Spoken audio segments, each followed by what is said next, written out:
terapi sel tercocok dan teraman adalah dari diri kita sendiri? Laser dan fat graft merupakan tindakan minimal invasif yang dapat digunakan baik dalam kasus rekonstruksi maupun estetik. Stem cell, SVF, dan imun sel terapi dapat digunakan secara luas dalam bidang kesehatan dan estetik, juga untuk mengatasi masalah pada wanita usia menopause. Terima kasih. Wassalamualaikum warahmatullahi wabarakatuh. Saya kembalikan ke moderator.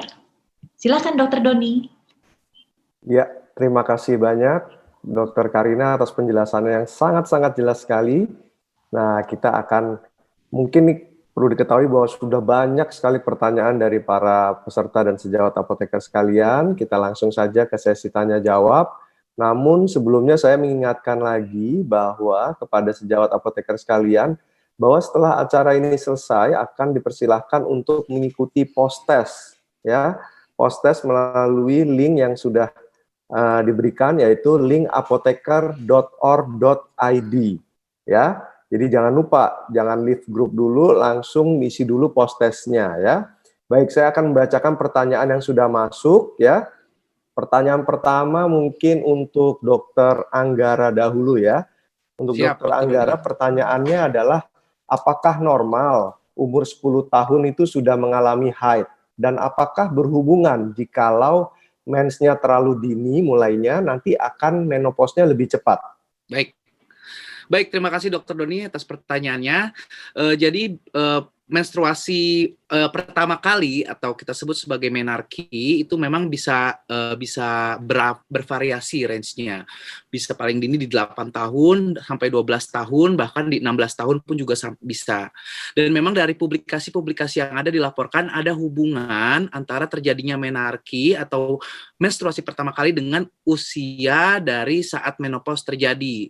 Memang perbedaannya tidak terlalu berbeda bermakna. Maksudnya perbedaannya mungkin hanya 3 sampai 4 tahun begitu. Jadi kalau memang usia menstruasi pertamanya umur 13, mungkin bisa jadi usia menopausnya di usia 45. Tapi kalau 16 bisa jadi di usia 50 begitu. Tapi memang range atau variasinya tidak terlalu jauh, tapi memang dilaporkan secara statistik itu ada hubungan antara menstruasi pertama atau menarki tadi dan kejadian menopausnya di usia nanti dia di usia 40 tahun ke atasnya. Begitu mungkin Dr. Doni jawabannya. Baik, terima kasih penjelasannya. Kemudian mungkin satu pertanyaan lagi untuk Dr. Anggara. Ada nggak sih tanda-tanda khusus sebelum wanita menopause? Misalnya 2-3 bulan sebelum akhirnya menopause tuh haidnya menjadi sedikit atau lebih panjang, atau ada ciri-ciri khusus sehingga para peserta sekalian tuh tahu, oh nih saya nih berada di posisi yang menopause. Ada nggak tanda-tandanya? Baik, terima kasih Dok. Jadi kita tahu bahwa terjadinya menopause itu tidak serta-merta langsung menopause. Tadi kita ada kondisi namanya perimenopause atau masa transisi. Di mana masa transisi menopause ini adalah 10 tahun dari sebelum dari menopause itu terjadi. Nah, masa perubahan masa transisi ini akan ditandai dengan beberapa gejala. Contohnya adalah siklus menstruasi menjadi lebih pendek-pendek. Jadi mungkin biasanya perempuan itu sebulan sekali mens, pada saat usia transisi itu menopause mungkin bisa jadi mensnya bisa 2 kali sebulan gitu. Jadi lebih pendek-pendek siklusnya. Bahkan ada juga kadang menstruasinya jadi tidak teratur begitu. Jadi biasanya tanggalnya sesuai tapi ini tidak sesuai. Nah, bila terjadi kondisi menstruasi yang tidak beraturan begini, lebih pendek-pendek, nah itu bisa dipastikan mungkin terjadinya suatu masa transisi menopause. Nah, jadi kita bisa lihat dan kita bisa catat. Itulah kenapa pentingnya mencatat tanggal menstruasi untuk memastikan bagaimana siklus menstruasinya. Begitu Dr. Doni kira-kira jawabannya. Baik, terima kasih Dr. Anggara. Kita lanjut ke pembicara kedua nih dari untuk Bu Nina ya.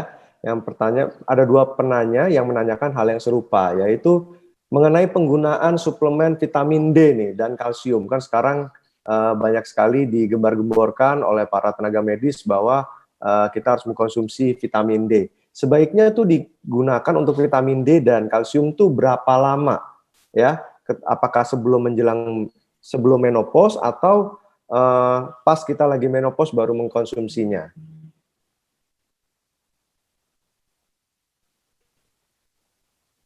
Mungkin masih di mute ini bisa di-unmute dulu. Ya, silakan Bu Terima Nina. kasih atas pertanyaannya, Dr. Deni. Untuk vitamin D3 sendiri aman dikonsumsi selama seumur hidup. Di negara maju bahkan diberikan sejak bayi dalam bentuk drop. Salah satunya efek toksik dari vitamin D3 sendiri adalah untuk penggunaan dosis tinggi hanya pada sebatas di gangguan saluran pencernaan. Hal itu terjadi bila mengkonsumsi vitamin D3 dengan dosis 50.000 IU per minggu atau sekitar 7.100 IU per hari. Beberapa publikasi internasional dari tim Hayandra menunjukkan bahwa pemberian vitamin D3 dosis tinggi 5.000 IU sampai 4 tahun pun tidak membuat kadar D3 seseorang dewasa menjadi melebihi kadar normalnya.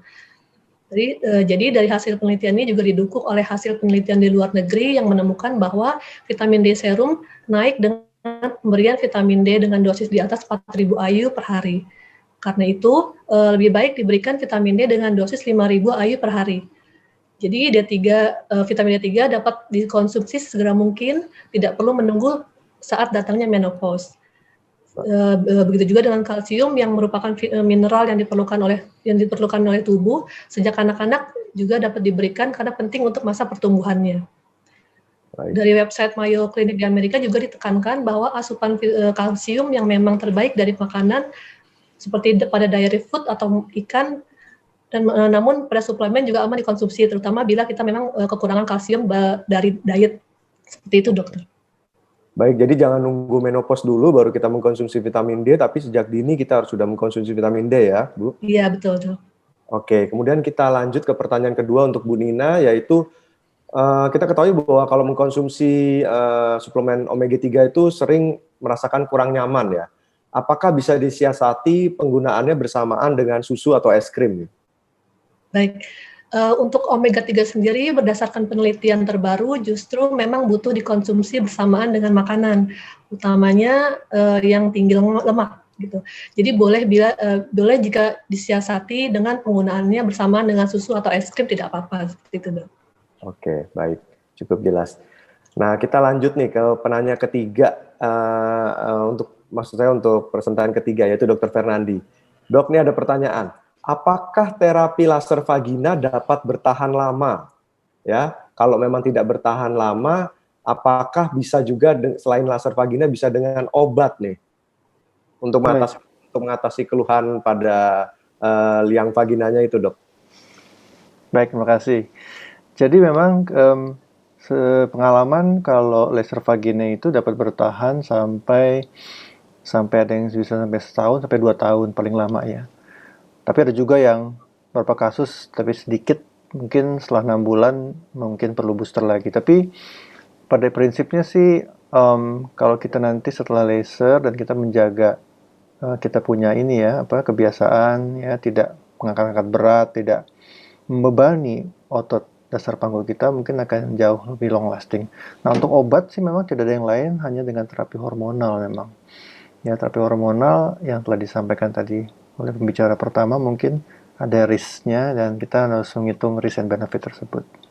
Nah, mungkin pertanyaan sendiri dari saya, Dok, apakah laser vagina ini kita nunggu gejala dulu atau kita bisa sebagai terapi preventif gitu untuk laser vagina ini? Biar nggak nantinya pas menopause baru kita misalnya keluhan SUI atau semacamnya, Dok. Nah, itu pertanyaan bagus sekali. Jadi tadi kan sebetulnya ada dua, jadi yang satu kan yang untuk JSM itu kan lebih ke arah memang dia sudah tipis vaginanya, ya sudah habislah hormonnya seperti itu ya. Lalu kalau yang SUI kan karena dia kendor ya, dia lemah ya. Nah, jadi sebetulnya kita bisa lebih baik sih kita melakukan screening dulu. Bisa dilakukan sekarang melalui pemeriksaan dengan USG dan sebagainya. Apabila ya saya kasih contoh, ada satu pasien saya, dia sebetulnya dia nggak berobat untuk keluhan JSM SUI ya.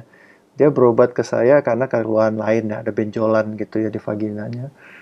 Tapi waktu saya lihat, kok kayaknya udah kendor ya. Dan dia anaknya baru 1, masih muda, umurnya baru 30-an. Tapi waktu melahirkan anaknya beratnya 4 kilo lebih, lahir normal. Nah, saya langsung curiga.